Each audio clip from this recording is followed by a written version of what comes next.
Is there a place and time where logic breaks down and wonderment begins? Could that be somewhere at some time along an infinite line between the reasonable and the highly unlikely? Join us on a journey into the improbable.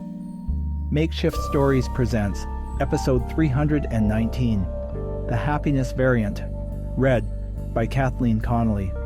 Opening and closing theme by Matthew Erdmann.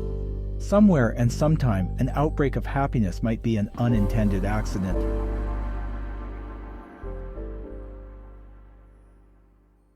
Hana stopped to buy a coffee she didn't want from the convenience store on 87th. It was just an excuse to delay starting her day. She stirred an off-brand creamer and sweetener into the burnt-smelling brew. Outside, a senior in a makeshift raincoat was shoving a shopping cart overflowing with cans through the rain, resolved to follow his daily route, not happy, but not fearing what might be coming. At the next recycle bin, he rummaged briefly, then vanished around the corner. Hana felt unexpectedly envious. The can picker didn't have to deal with an irate client at 10. With a sigh, she snapped the lid on her cup, zipped her coat, and stepped out into the frigid rain. Her lab occupied 3 suites on the second floor of the old apartment block above the convenience store. Repurposed as the Franklin Professional Center several decades ago and situated on the edge of the University of Alberta downtown campus, the building had attracted an odd collection of small medical services, biotech offices, and tech startups. Officially, Freya Cosmetics was just another gene mod shop, maybe a bit more upscale than most. In reality, it was a cover for her backroom operation. Freezing raindrops immediately bit into Hana's cheeks. Thankfully, it was only a few steps to the main entrance. Today, the building seemed aptly named.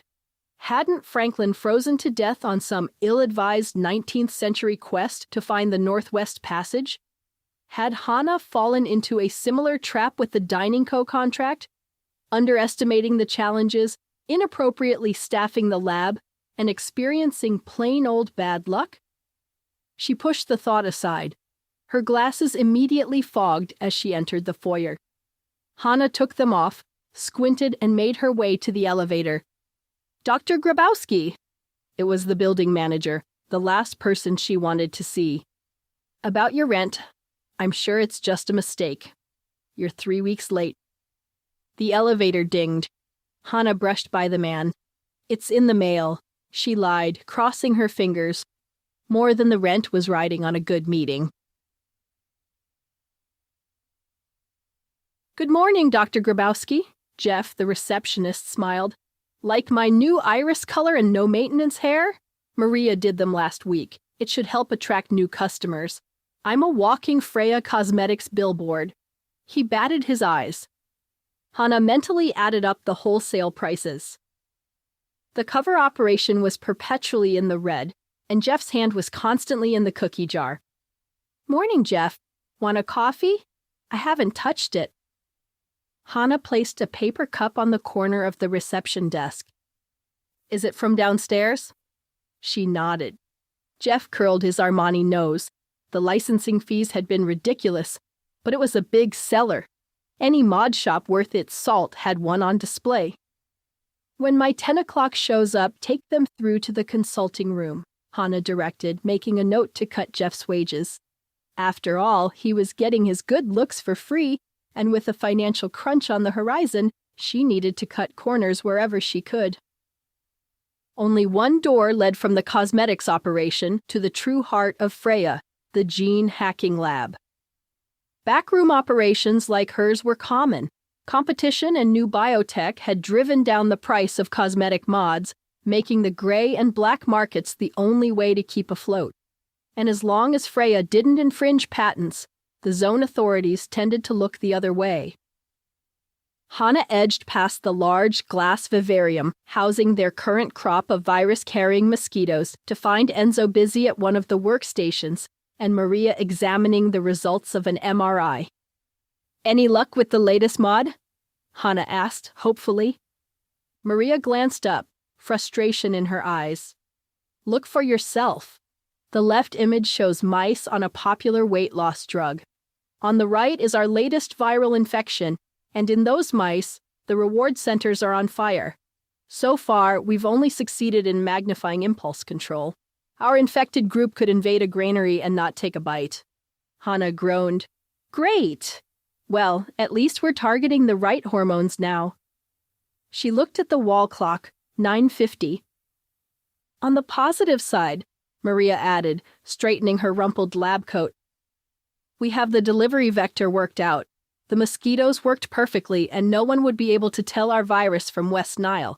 Perfectly deniable, self-spreading, and invisible, just like Dining Co. wanted. That'll have to do. Hope it's enough. It better be. This was the third all-nighter in the last 10 days, Enzo complained, glancing at Maria. We're not doing any more until we're compensated. Hana checked the clock, 9:55. We'll talk after the meeting. Print the results. We need to set up before they're here. The distribution vector checks out. We'll supply the infected mosquito larvae. They can be dispersed in multiple places. Once they're in the environment and start spreading, there's no way to trace them back. No culpability as you required. There would be no culpability for Hana's lab either. Initially, she had qualms about taking on a project aimed at manipulating human responses on a global scale, but her business was failing, and Dining Co. had deep pockets. Hana watched the stone-faced group. After an awkward silence, she asked, Any questions? The distribution method was never the issue. We received several good proposals from other labs. Mr. White, the group's leader, pointed out, White was a fake name, as was Dining Co., his employer. Whatever global corporation was behind this couldn't afford to be associated with the project. Everyone in White's entourage wore light-diffusing makeup to confuse facial recognition. And today was the deadline to deliver the complete system, not just the delivery method. That's why we're here, not to get another interim report, White sneered. You're already 6 months behind. We agreed on 10. It's been 16. Our stakeholders are demanding we have the problem licked this quarter. Sales have been in free fall. People are stopping impulse consumption. The cause is obvious. It's the new over-the-counter diet drug everyone is using. You got this contract because you claimed you had a solution. That's what we're here to see. A solution, not excuses. We're making progress, Mr. White. Research is unpredictable. Even Hana could hear the desperation in her voice. 10 months was an estimate. Altering a virus to suppress a group of hormones isn't as easy as changing someone's eye color or reversing hair loss. A breakthrough could happen any day. Mr. White, if you increased funding, we could move faster. She noticed Enzo roll his eyes. Hopefully, White hadn't seen that. Throwing more money at it, that's your solution? White scoffed. I think not, Dr. Grabowski. We believe that competition is the answer. Competition and hunger. Whoever is hungriest for our business. We've contracted another lab. They're working on spec, and if you want any chance of continued involvement in this project, you will too. The first lab across the finish line gets double the original contract value and a generous retainer and not a penny before. Clear on how this works? The man flashed a self-satisfied smile. Our business here is done. White nodded at his group. They got up and began to file out of the room. But Hana's objection trailed off as the door to the consultation room slammed shut. She turned to her staff. Enzo was fidgeting. Maria, shell-shocked, asked the obvious question. Do you have the money to keep going? That's not our most immediate problem. Maria, infect another group of mice. Let's confirm we're targeting the right hormones. Enzo, can you model the changes needed to make our virus interfere with peptide release? It's an alternative approach I've been thinking about. So we're not going to get paid? Enzo demanded. You heard the man. Not until we deliver. The sooner we get back to work, the sooner that happens. Hana got up. Maria and Enzo didn't follow. Maria yawned. Enzo and I are going to take time in lieu. See you the day after tomorrow, or maybe the day after that. Hana suppressed a scream. It was blackmail. There was no way to finish the project without them, and they knew it. I'll pay out your time from the beginning of the month if you come back tomorrow. It was a calculated risk. It would take all the money she had. That bought 2 weeks to find a breakthrough before Maria and Enzo discovered the company was broke. Maria checked with Enzo. He hesitated, then nodded. Hana watched them leave. She had kicked the can down the road, but they couldn't afford to fall any further behind, so she headed to the lab. Hana cursed when she examined the last sample on the fluorescence microscope. Maria had neglected to add the markers that the machine used to track genetic materials. The sample was useless. The work would have to be done again. You look like something the cat dragged in. Startled, Hana jerked away from the eyepiece. Spend the night here? Enzo laughed nervously. Are you always late when you think I'm not going to be here? Hana glanced at the clock. Or is service slow at that overpriced cafe you two frequent? It's 9:35. We could have taken the rest of the week off and then some, Enzo growled, finishing a coffee from a takeout cup and tossing it in the garbage. He missed. I paid you out. For this month. What about the last 6? Maria groused as she pulled off her coat. We've been putting in 12 and 14-hour days for at least that long. Maria, need I remind you that you both agreed to a generous fixed fee, not an hourly wage? You knew we'd be pulling long hours. I never hid that from you. Hana almost added, if you don't like it, leave, but she didn't have the money or time to train 2 new research assistants. 2 weeks, she moaned. The money would run out in 2 weeks, then it would all be moot. 2 weeks for what? Enzo asked, looking up from his phone. He had been texting. At the rate you're moving, it'll take 2 weeks for you to get to your desk. I need you to review all the failed variants for any sign of serotonin and dopamine suppression. You've got a lot of work and not much time. Now get going. Enzo glared at her, taking his time. Chop chop, Hana spat, her face turning red. Watching Enzo move was like watching molasses flow in winter, and Maria wasn't showing much initiative either. The woman had the audacity to start checking her personal email on her work terminal. Ahem. Hana cleared her throat to get the lab assistant's attention. Maria stopped mid-reply to a friend. There is some urgency, Maria, in case you slept through that meeting yesterday with Dining Co. I was just waiting for you while you got Enzo set up. Surely there's something else you could be doing, like checking your work for omissions. You need to redo yesterday's variant. You didn't bother to add markers. If we can't see our alterations, we can't track what they are doing. Sloppy work, or is it something more? Maria shrugged. Guess you pay for what you get.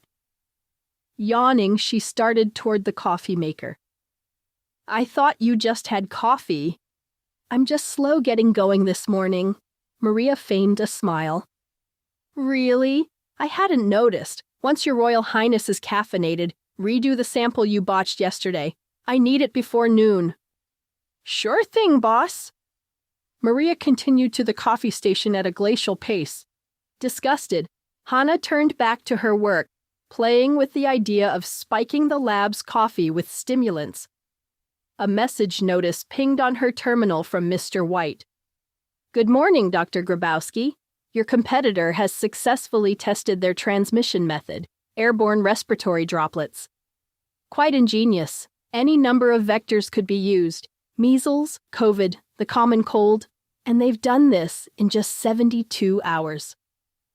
Hana stared at the screen and cursed. Respiratory droplets.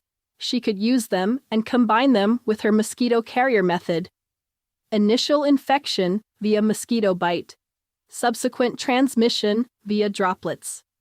It would spread like wildfire, making it virtually impossible to find the original source. She could modify West Nile with a common cold. That would impress White, but she still needed to figure out how to suppress the weight loss drug's effects. Maria, how's that variant coming? I need it yesterday.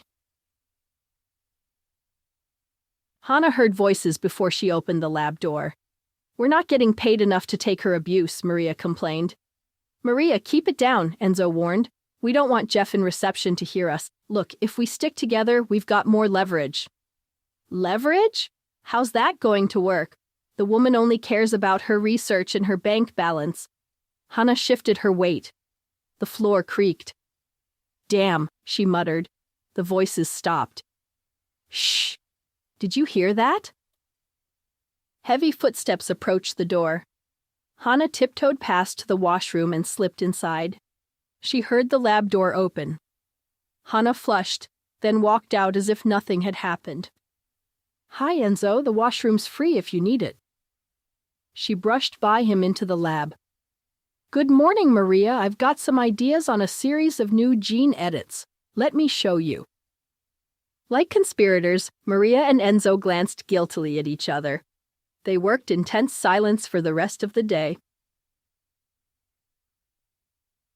The lab assistants left exactly at 5. Hana pictured them stopping at their hoity-toity cafe to continue planning their revolt. She didn't have time for staffing issues. What were her options? Distractedly, she looked at the results of the latest variant. There was a huge spike in serotonin and dopamine in the mice, reinforcing that they had the right target and just needed to learn how to suppress the reaction. If we were building a happiness virus, we'd be in the money, she mused. They'd need to double down so they could mod and test multiple variants a day, and that would only happen if Enzo and Maria put in the effort. With their attitude? Hana shuddered. It would take another year. An idea hit her. She had the tools. It would only cost her a bit of time, but if she added in the droplet vector while she worked, she wouldn't really be taking time away from the main project. Was it ethical? She wondered, but realized she had already crossed that line. Infecting 2 people was trivial compared to the scope of Mr. White's vision. It was about survival. She didn't have a choice. Hana would change her staff's attitude and win Mr. White's competition. She scanned the results from recent variants, picking the one that produced the highest levels of dopamine and serotonin. Starting in graduate school, she had kept a sample of every virus she had been infected with. Choosing a mild cold, Hana set to work on 2 variants. Isolating the part of her cold's genome responsible for coughing, she spliced it into the first variant. She prepared a second without it, then inserted both into separate samples of defanged West Nile. Finally, she reserved a small batch of each to tailor a personal vaccine. There was no way to avoid exposing herself when she released the mosquitoes. She needed to be clear and sharp. Once the mosquitoes were infected, she labeled the tank containing the coughing variant as the control group, so no one would touch it. She put the rest in the untreated vivarium. With the time left, she tailored a personal vaccine. Before leaving, Hana cleaned up, careful not to leave any clues to what she had been doing, and opened the lid of the untreated vivarium just a crack. Her tiny airborne infector fleet buzzed with interest toward the opening. She closed the lid. It's only 2 people, she reminded herself. What's the harm in making them feel satisfied? Hana dislodged the lid again and left, locking the lab before she could change her mind. The next morning, a tense silence filled the lab, punctuated by the beeps of busy equipment and the clicking of keyboards. The clicking suddenly stopped, and Hana braced herself for the confrontation she knew was coming. Ahem, Maria cleared her throat. Dr. Grabowski, Enzo and I have been talking about the current situation. And what situation is that? Hana looked up from examining a recent report. Maria and Enzo were standing in front of her workstation. It was all she could do to stop herself from saying something rude. First, we want to be paid out for all our overtime, Enzo stated nervously. Okay, what else? Enzo hesitated, checking with Maria. She nodded, and he delivered their full demand. shorter hours, raises, and an equity position in the IP. There was the faint buzz of mosquitoes. Enzo flailed at the air, trying to evade a tiny armada. One landed on his arm and bit. Maria swatted at her neck. What the? Hana feigned surprise. Some mosquitoes must have gotten out. She rushed to the vivariums and snapped one of the lids in place, making sure both Maria and Enzo could see it was the untreated tank. There's nothing to worry about. They weren't infected. Let me think about your request overnight. Other labs are hiring, Maria warned. I'm aware of that. Hana repressed a smile. The onset would be rapid thanks to a few clever hacks. It would take less than a day for the effects to show up. I'm just asking you to give me until tomorrow. The next morning, Hana arrived early, intending to document the behavioral changes. If the Dining Co. project went south, maybe she could find a market for employee management tools. But when she opened the door, the lab lights were already on. Enzo looked up and smiled. Woke up early feeling great. I thought I would come in and get a head start on the day. Maria went to get coffee. Maria's here too? Yeah, she's also feeling great today. Maybe it was those rogue mosquitoes, Enzo laughed. They were clean, Hana quickly added. She had expected some mood change. The virus would be in full bloom by now, but not such a dramatic swing in attitude. It was obviously more effective than she had projected. Hey, it's not the mosquitoes, I know that. I was just joking. Think we can talk about our requests when Maria gets back? Hana cringed. Of course, mood alteration wouldn't inhibit memory. Sure, I hope you don't mind, but I might need time to talk to our backers. There weren't any other than Dining Co. She crossed her fingers. Right, no problem, I understand. Enzo grinned, then dug back into the file he had been working on. Maria arrived with 3 fancy coffees from an upscale cafe. Hana needs to talk to our backers before she decides on our enhanced compensation package. Can we give her a bit more time? Enzo asked. Maria glared at Hana. No. She put the 3 coffees down. Her expression shifted and she suddenly laughed. Just joking. Sure, no problem. She pushed one toward Hana. A lungo espresso. I know that's your favorite. Thanks. Hana reached for the steaming takeout cup, deciding to push her luck. We've got a long day ahead. White's insisting we have an interim report to him by midnight. Let's get to work. There were no objections. Hana settled in front of her terminal and created a new file. Employee Attitude Adjustment Experiment. Initial observation. 18 hours after infection, subjects tend to avoid conflict, are more cooperative, and exhibit emotional warmth. Hana watched her lab assistants. They were completely absorbed in their work, smiling and humming. She added, potential applications, productivity optimization, labor calming, mitigation of contract demands. The day went by unusually smoothly, and Maria even stayed late to finish running tests on a promising candidate Enzo had found amongst their older variants. Good night. See you in the morning, Hana, Maria said, waving from the lab door. After she left, Hana opened the assistant's terminal to check her work. She had done a surprising amount. However, there were lots of mistakes. It wasn't like Maria to be that sloppy. Hana made a note. May cause mild cognitive impairment. In the morning, she arrived to find the old dumpster diver standing beside his near-empty shopping cart, talking to a bioengineer from the 4th floor. The engineer always stopped to give the senior a few bucks, but today, after laughing and shaking hands, he left without giving his usual donation. The can man, as Hana had nicknamed him, spotted her, smiled, saluted, then moved on without checking the next recycle bin. Odd, Hana thought. When she got to the lab, a lungo espresso was waiting on her desk. Enzo was actually humming to himself as he worked, and Maria was already preparing the next variant. It's going to be another wonderful day, Hana, Maria chirped. We might be onto something. Yesterday's batch created a slight dip in the reward centers of a new group of mice. She smiled. Was there actually a hint of enthusiasm in the assistant's voice? Yeah, we're targeting a different protein and starting to get results, Enzo added, eyes overly bright. The man never volunteered information. Normally, Hana had to pry it out of him. Hana found it creepy. Can you show me the results? She asked, moving to Maria's workstation. There, that's the new target, Maria cheerily pointed out. Hana looked at the screen. They had altered the wrong protein. It had been an accident. She would take it, but they hadn't even noticed their mistake. Great work, everyone. I'd like to try the adjacent protein next. Then after that, go back to the one showing promise and try another from its group. Her orders made no sense. She expected pushback. Will do, Maria gushed.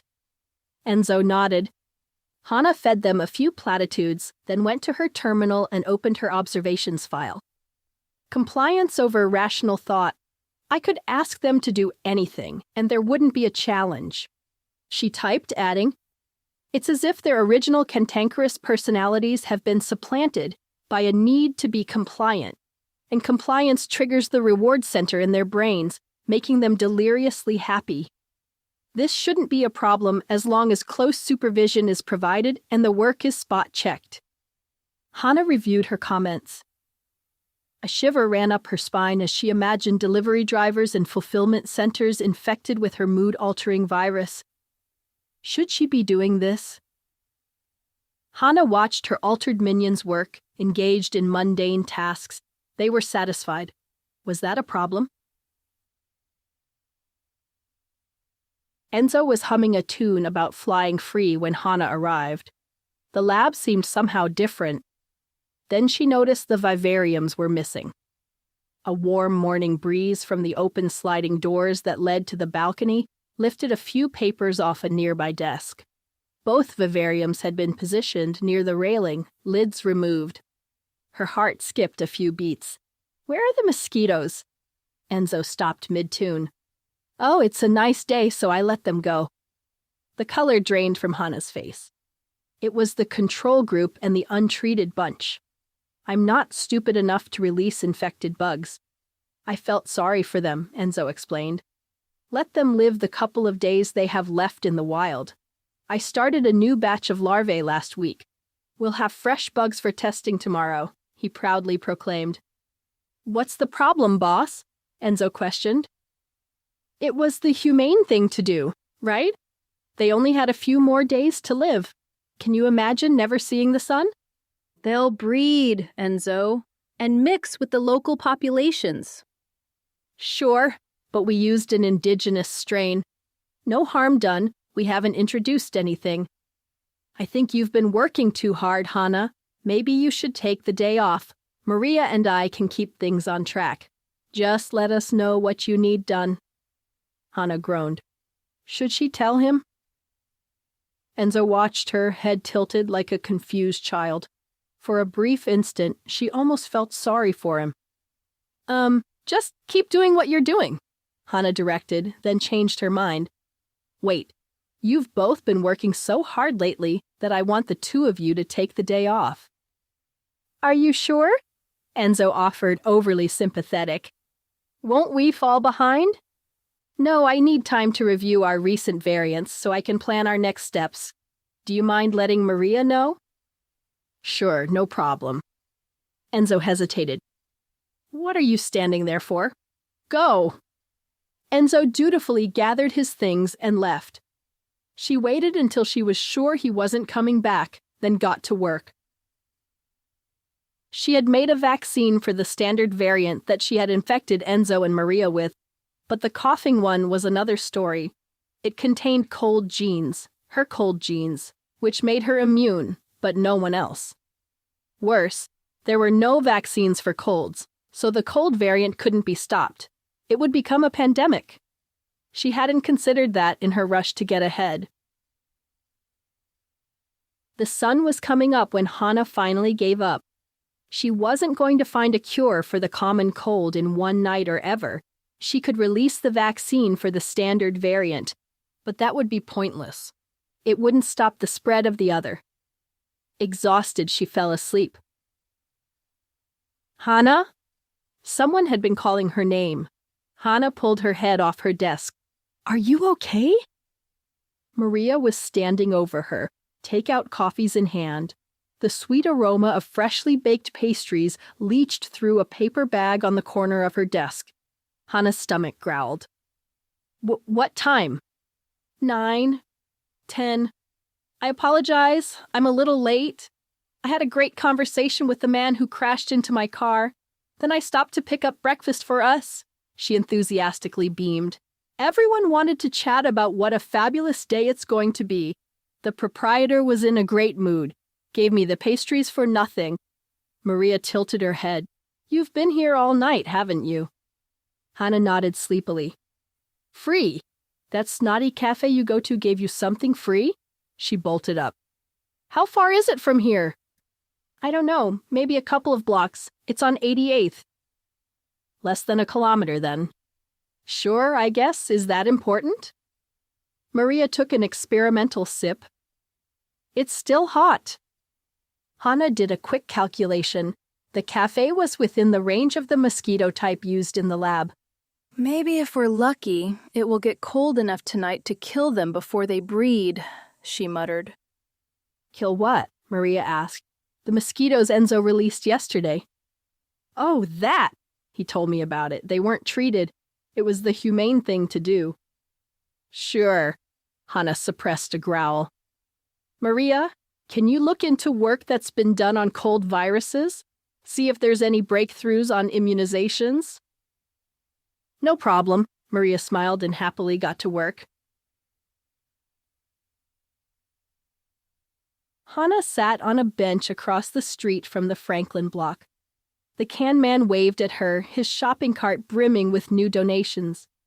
Holding 2 cups of coffee on a tray, he carelessly stepped out into traffic. The cars on 87th screeched to a stop to let him cross, drivers waving and saying good morning. He waved back, then skirted an open maintenance hole where a worker without a safety harness was cheerily getting ready to descend. Her partner was distracted, waving at passing cars. By Hana's reckoning, it was the 12th week of the unrecognized happiness pandemic. In week 3, she admitted she couldn't pay Enzo and Maria. They volunteered to work for nothing. News of random acts of kindness around Edmonton began to appear, and the coughing vector had proven to be a stroke of genius. The plague had quickly spread beyond the city. Hana, here's your coffee. I could go over to 87th and get you a fancy one. Same price. The can man winked. Free. No, George, this'll do just fine. Hana winced as she tried the reheated, toxic-tasting brew from the convenience store. George sipped his, smiling just a bit too much. Hana felt guilty about not looking for a cure, but she had lost the Dining Co. contract weeks ago and lacked the resources needed. You're the only person I've met who's unhappy. Concerned, George sat down. It's another beautiful day. Summer is short. You should forget your worries and enjoy it. Hana shivered. It was threatening to rain. She was the only one who seemed to care.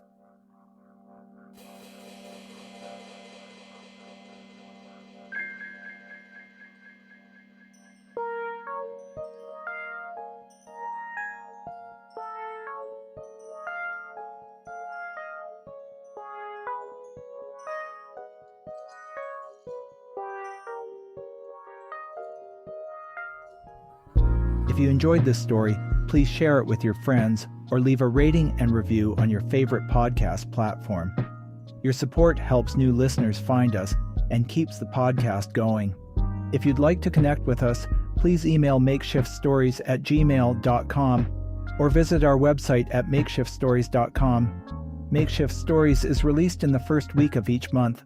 This month's story was written by Vern Hume, aka Alan V. Hare, and read by Cathleen Connelly. Opening and closing themes were composed and recorded by Matthew Erdmann. Audio production and editing by Vecada Studios. Makeshift Stories is released under a Creative Commons non-commercial, attribution, no derivative license